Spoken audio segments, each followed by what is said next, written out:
बहुत पहले की बात है। एक हरी भरी घाटी में एक घना जंगल था, जहां अलग अलग जानवर मिलजुल कर रहते थे।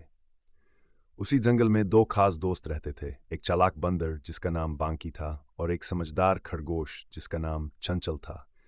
बांकी शरारती था, हमेशा नई नई चालाकियों में लगा रहता, जबकि चंचल नर्म दिल और सोच समझकर फैसले लेने वाला था। दोनों की दोस्ती बहुत गहरी थी, लेकिन उनके स्वभाव एक दूसरे से अलग थे। एक दिन जंगल में भयंकर अकाल पड़ा। पेड़ों पर फल कम हो गए और जमीन पर हरियाली भी सूखने लगी। बांकी और चंचल को बहुत भूख लग रही थी, लेकिन खाने के लिए कुछ नहीं मिल रहा था। बांकी ने कहा, चंचल, हमें कोई हल निकालना होगा। मैं तो बस किसी भी तरह पेट भरना चाहता हूँ। चंचल ने कुछ देर सोचा और बोला, हमें जंगल के किनारे चलना चाहिए, वहां शायद कुछ खाने को मिल जाए। बांकी तुरंत पेड़ों पर उछलता कूदता चल पड़ा और चंचल तेज दौड़ता हुआ उसके साथ हो लिया। कुछ देर बाद उन्हें जंगल के किनारे एक बड़ा पेड़ नजर आया, जिस पर ताजे फल लगे थे।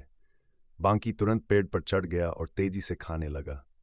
चंचल भी नीचे गिरे हुए कुछ फल खाने लगा, लेकिन बांकी ने ज्यादातर फल खुद ही खा लिए और चंचल को बहुत कम दिए। चंचल ने कहा, बांकी, हमें खाना बराबर बांटना चाहिए। मिलकर खाने में ही असली खुशी होती है। लेकिन बांकी हंसते हुए बोला, जो ज्यादा चालाक होता है वही ज्यादा खाता है। चंचल चुप रहा, लेकिन उसे पता था कि लालच का अंजाम अच्छा नहीं होता। अगले दिन बांकी को एक और चालाकी सूझी। वह चंचल को लेकर जंगल के एक और हिस्से में गया, जहां शहद की मक्खियों का बड़ा छत्ता था। बांकी ने कहा, चंचल, अगर हम ये शहद खा लें तो हमारे मजे हो जाएंगे। चंचल ने सावधान करते हुए कहा, यह खतरनाक हो सकता है, हमें सतर्क रहना चाहिए। लेकिन बांकी ने घमंड से कहा, मैं होशियार हूं, मुझे कुछ नहीं होगा।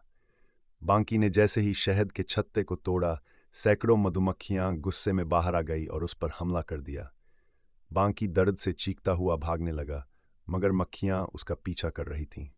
चंचल ने दूर एक गहरा बिल देखा और जल्दी से बोला, बांकी, जल्दी यहां छिप जाओ। बांकी तुरंत बिल में घुस गया। कुछ देर बाद जब मक्खियां चली गईं, तो वह बाहर निकला। उसकी हालत खराब हो चुकी थी, पूरे शरीर पर डंक के निशान थे। अब उसे एहसास हुआ कि सिर्फ चालाकी ही काफी नहीं होती, बल्कि समझदारी और दोस्ती भी जरूरी होती है। उसने चंचल से माफी मांगी और कहा, अब मुझे समझ आ गया है कि लालच और जल्दबाजी हमेशा नुकसान पहुंचाते हैं। चंचल मुस्कुराकर बोला, दोस्ती में सीखने की गुंजाइश हमेशा बनी रहती है। उस दिन के बाद दोनों ने हमेशा एक दूसरे की मदद करने का वादा किया और जंगल में प्रेम और भाईचारे के साथ रहने लगे।